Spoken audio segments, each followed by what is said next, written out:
हाँ बच्चों, आपने अभी पिछले लेक्चर में देखा कि काउंटिंग इक्वेशन कैसे बनाई जाती हैं। आज हम आगे एक एग्जांपल और देखते हैं। और बच्चों, आप समझने की कोशिश करें। बिल्कुल भी हमें कुछ भी मेमोराइज नहीं करना है और रटने की तो जरूरत ही नहीं है। अकाउंटिंग इक्वेशंस बहुत सिंपल है। लेखांकन समीकरण को बनाना बहुत आसान है। जैसे पहले वीडियो के अंदर आपने देखा कि ट्रांजेक्शन का असर कैसे होता है। हम कंटिन्यू एक एग्जांपल और लेते हैं और आप उसमें देखेंगे और अच्छे से आप समझ पाएंगे। बच्चों बच्चों देखें कैसे करेंगे आप।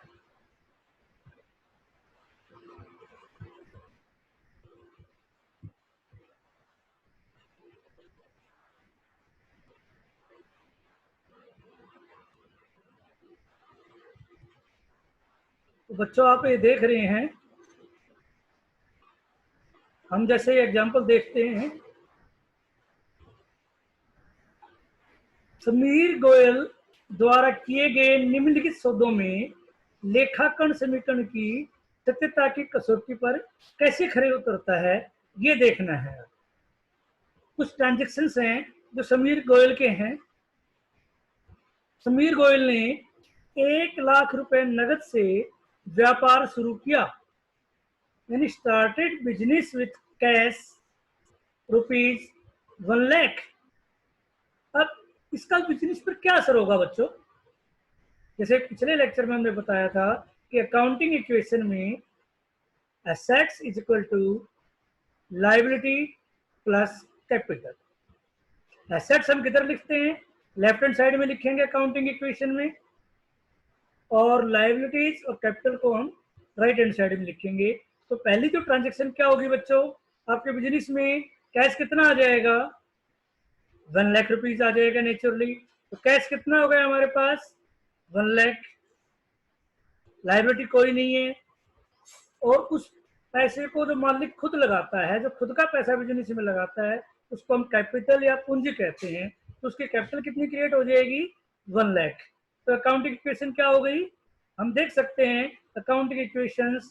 जैसे आप ये देखेंगे, first entry started business with cash. आप पहले लिखेंगे कैश, स्टॉक, प्रीपेड एक्सपेंसेस।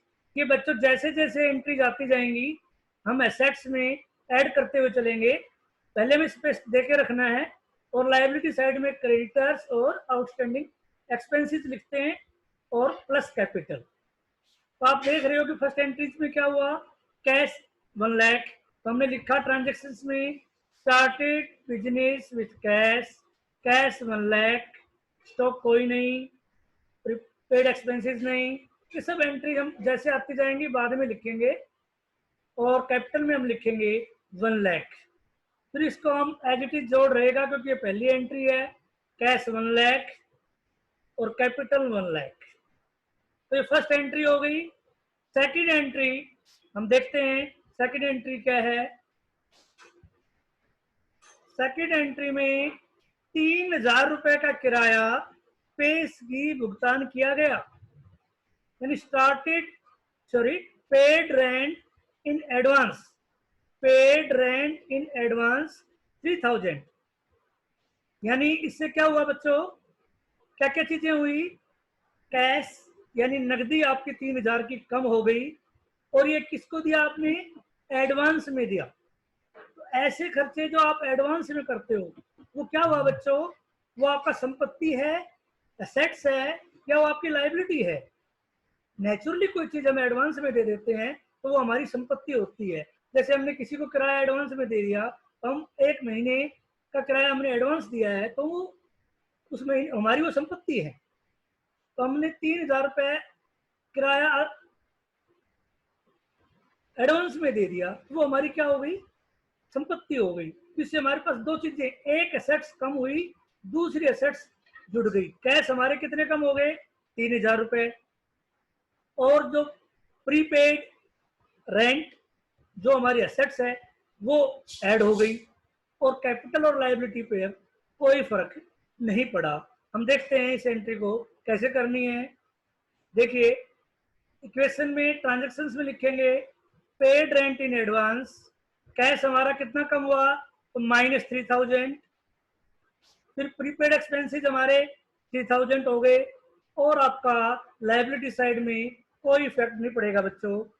और इस प्रकार आप देखते हो, इसका सम करेंगे, कैश कितना हो गया 97,000, stock no change, prepaid expenses 3000, और आपकी capital as it is 1 lakh है। थर्ड ट्रांजेक्शन देखते हैं बच्चों।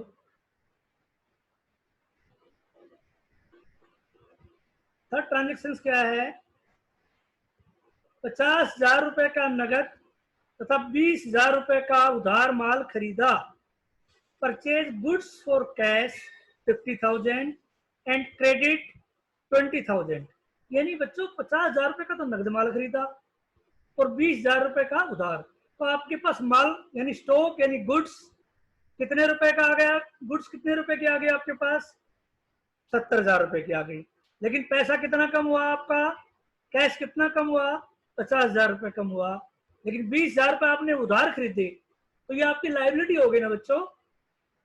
तो इसमें कौन कौन से, 50,000 रुपए आपका कैश कम हुआ, उधर लाइबिलिटी साइड में क्रेडिटर्स में 20,000 ऐड कर देंगे, और गुड्स के अंदर आपका असेट साइड में 20,000 रुपए ऐड कर देंगे। देखते हैं इस एंट्री को कैसे करते हैं।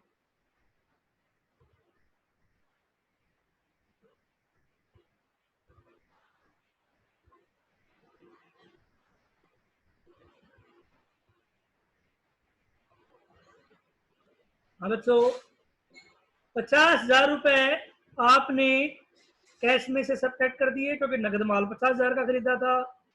70,000 रुपए स्टॉक या गुड्स जो आपके पास माल आया है उसको आपने स्टॉक के नीचे लिख दिया।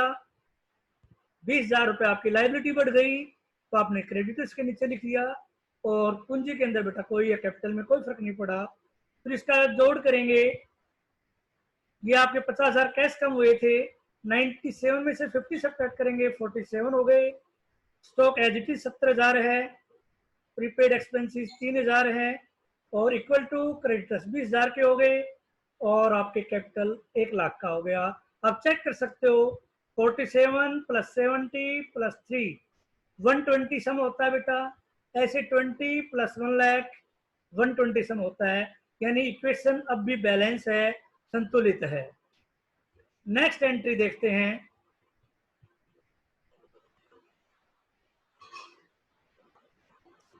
80,000 रुपए का माल नगद बेचा गया जिसकी लागत 40,000 रुपए थी। बच्चों इस एंट्री को समझने की जरूरत है, यानी जो आपकी स्टॉक है वो 40,000 रुपए कम होगा, जबकि नगदी आपके पास कितनी आ जाएगी 80,000। यानी आपको कितने रुपए का बेनिफिट हो गया, 40,000 का बेनिफिट हो गया। यानी आपकी कैपिटल इंक्रीज हो गई, आपकी पूंजी में वृद्धि हो गई। यानी आप क्या करेंगे, स्टॉक में से 40,000 घटाएंगे, कैश में 80,000 ऐड करेंगे, और कैपिटल में 40,000 यानी 40,000 रुपए ऐड करेंगे। देखिए बच्चों इसको हम कैसे करते हैं। आप देख रहे हैं 80,000 रुपए ट्रांजेक्शन में लिखेंगे हम न्यू इक्वेशन के रूप में। Sold goods for cash 80,000, costing 40,000, यानी 80,000 रुपए ऐड हो गए आपके कैश में। 40,000 रुपए का माल कम हुआ वो घट गया, आगे 40,000 रुपए आपके कैपिटल में ऐड हो गए। ऐड होने के बाद ये आपका 140 हो गया, क्रेडिटर्स एज इट इज है, prepaid rent as it is है, ये 70 में से 40 गया 30,000, और ये 127,000 हो गया बच्चों। नेक्स्ट एंट्री देखते हैं।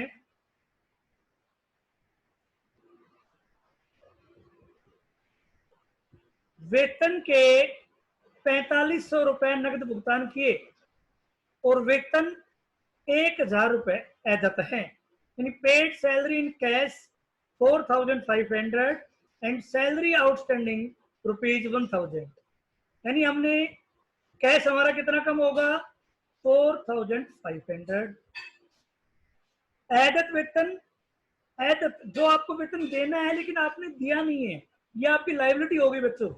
तो 1,000 क्या होगी आपकी लाइबिलिटी, और टोटल पूंजी कम कितनी हो जाएगी 4,500। तो आपने कैश दिए वो, और 1000 रुपये आपकी लाइबिलिटी इंक्रीज हो गई, तो टोटल पूंजी आपकी कम हो गई 5500। देखते हैं इस एंट्री को हम कैसे करते हैं। अब न्यू इक्वेशंस में लिखेंगे paid salary in cash 4500 and salary outstanding 1000। इसके अंदर आप देखेंगे आपने कैश में से 4500 ही सब्ट्रैक्ट किया है, यहाँ कोई चेंज नहीं है। और 1000 रुपये आप देखेंगे कि आप कहाँ लिख रहे हैं बच्चों, ये आउटस्टैंडिंग एक्सपेंसेस के ऊपर। देखो ऊपर क्या कॉलम बनाया है, आउटस्टैंडिंग एक्सपेंसेस, और हमने यहाँ 1000 ऐड कर दिए। और कैपिटल में से हमने कितना सब्ट्रैक्ट किया, 5500, और सब्ट्रैक्ट होकर ये अमाउंट आ गया 1,34,500। आउटस्टैंडिंग एक्सपेंसेस 1000 ही हैं, क्रेडिटर्स 20,000 हैं, प्रीपेड एक्सपेंसेस 3000 हैं, आपके स्टॉक में कोई चेंज नहीं है, और कैश आपका कम होकर बच्चों 1,22,500 हो गया है। फिर आप इन तीनों का जोड़ करेंगे और ये इनका सम करेंगे, इक्वल आएगा। आप चेक कर सकते हैं। नेक्स्ट ट्रांजेक्शन,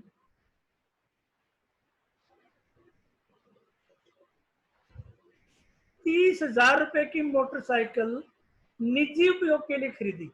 बच्चों इसको समझने की जरूरत है। एक बिजनेस ने बिजनेस के लिए खरीदी होती तो हम वो कैश हमारा बिजनेस से कम हो जाता, लेकिन क्योंकि मालिक ने अपने घर के लिए खरीदी है तो कैश तो कम नेचुरली हो गया, अपने घर ले गया वो 30,000 रुपए, तो उसकी पूंजी भी नेचुरली कम हो गई। तो बेटा इसके दो इफेक्ट होंगे, उसका कैश भी कम हो जाएगा और उसकी कैपिटल भी कम हो जाएगी। देखते हैं इस एंट्री को।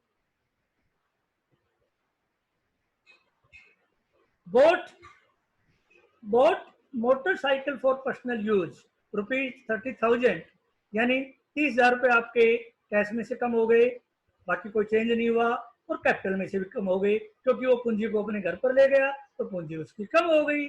फिर आप देखोगे इसका सम करेंगे, आप 122,500 था इसमें से, तो 30,000 रुपये वो घर ले गया है तो सब्ट्रैक्ट हो जाएगा, ये एज इट इज है, ये भी एज इट इज है, और ये कैपिटल भी उसकी कम हो जाएगी। और लास्ट में जब फाइनल इनका सम देखेंगे 92,500 plus 30,000 plus 3, 30 plus 3 33 plus 2 35 plus 90, यानी 125,500, 1,25,500। और इधर राइट हैंड साइड का सम भी हम करते हैं, सेम आता है। तो इससे हमारी इक्वेशन संतुलित नजर आती है। हम देखते हैं कि अकाउंटिंग इक्वेशंस ऑलवेज बैलेंस रहती हैं।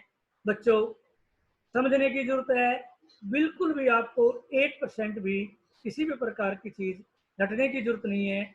और अच्छे से आप देखेंगे, आप एक एक एंट्री को समझने की कोशिश करें और सारी एंट्रीज आप इस प्रकार आप कर सकते हैं। थैंक यू बच्चों।